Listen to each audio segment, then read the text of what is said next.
A agenda principal do planeta hoje é a gente buscar formas sustentáveis de poder conviver dentro dessa máquina que, ao mesmo tempo, tem que ser capaz de abrigar a espécie humana e todas as outras espécies.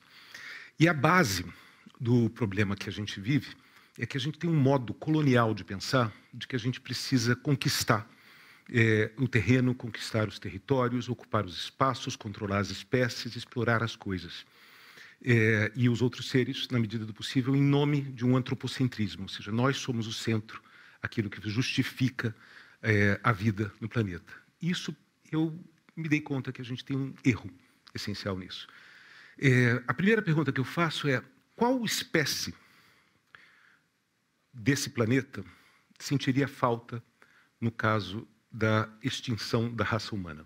Agora, qual espécie desse planeta iria sentir falta da extinção das abelhas? Tem um problema hierárquico nisso.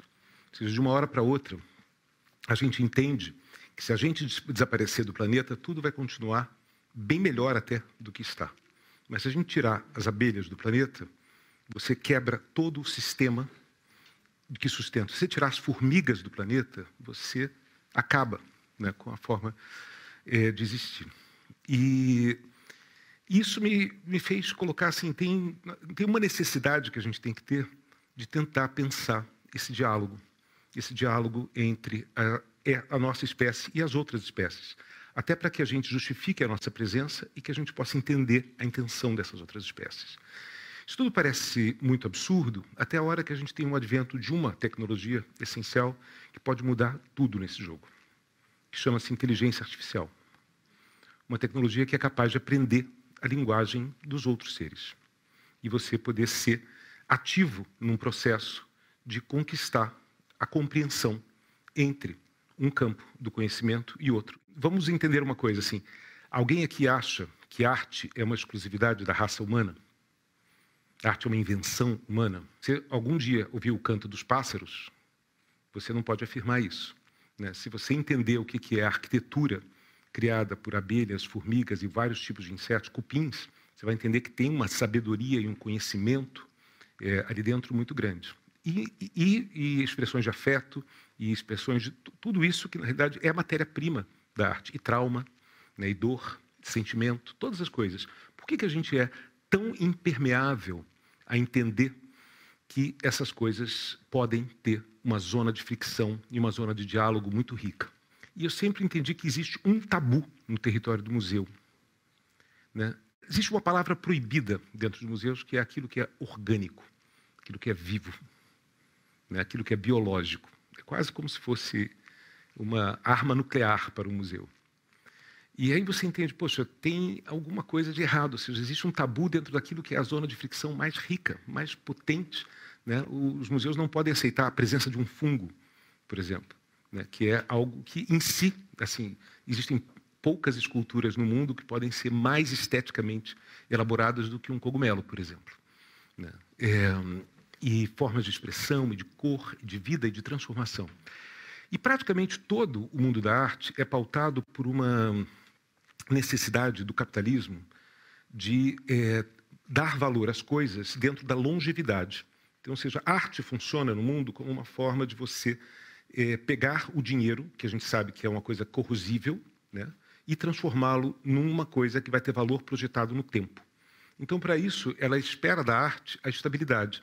Ou seja, a arte vai ser quadros a óleo, ferro, pedra, coisas que, de alguma forma, terão estabilidade através de longo período do tempo. Isso não tem nada a ver com arte. Isso só tem a ver com capitalismo. Só tem a ver com a necessidade de você projetar valor em alguma outra coisa. A arte, na realidade, é aquilo que é dinâmico, aquilo que é vivo, aquilo que toca as pessoas e, essencialmente, como toda e qualquer expressão de vida, algo que se transforme. Ou seja, a arte existe para transformar as pessoas e também para se transformar, enquanto processo.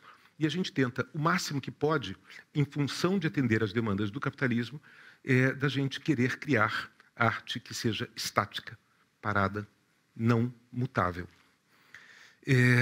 E aí surgem, de repente, um diálogo que é antigo entre arte e ciência, que a história da arte e da ciência se convergem em vários momentos, mas dois campos esses dois campos, a arte e uma parte das ciências, que é a biologia, conversaram muito pouco em toda a história.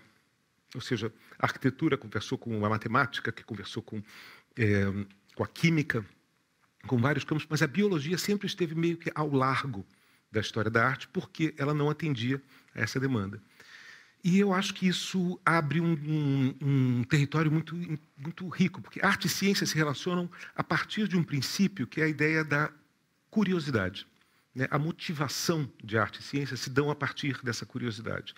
E as ferramentas que a gente tem para, de alguma forma, fazer algo realmente especial são as ferramentas que permitem que a gente seja investigador, né? Que a gente vá olhar alguma coisa dentro de um sistema que seja dinâmico, né? E o sistema biológico é profundamente dinâmico. Esse é um caso que eu adoro, que é... vocês conhecem as revoadas de pássaros, né? E todo mundo sempre achou que os voos dos pássaros ou eram uma forma de comunicação entre os pássaros ou eram randômicos. Mas eles fazem o mesmo padrão, né, de alguma forma. E os cientistas observavam os pássaros por um período de tempo e não conseguiam encontrar esse padrão. A partir de um certo momento, um estúdio de arte, o estúdio Drift, na Holanda, decidiu observar esses padrões por tempos muito mais longos. E descobriu que, sim, pássaros de vários cantos do mundo tinham padrões de voos que se repetiam apenas que com amplitudes muito maiores do que as pessoas observavam, né? E aí você entende que, na realidade, eles estavam fazendo uma coreografia que está ensaiada dentro do DNA deles. Ou seja, você precisa aceitar que isso estava inscrito dentro dos pássaros e que eles estavam fazendo dança. Isso vale para vários seres, ou seja, quando você vê como a arquitetura de formiga se repete, se adapta e se constrói, como eles edificam aquilo com uma sabedoria tal, que você precisa entender que aquilo é uma expressão artística, sim, que tem uma intenção estética, que tem uma estabilidade, que tem também a sua capacidade de transformação.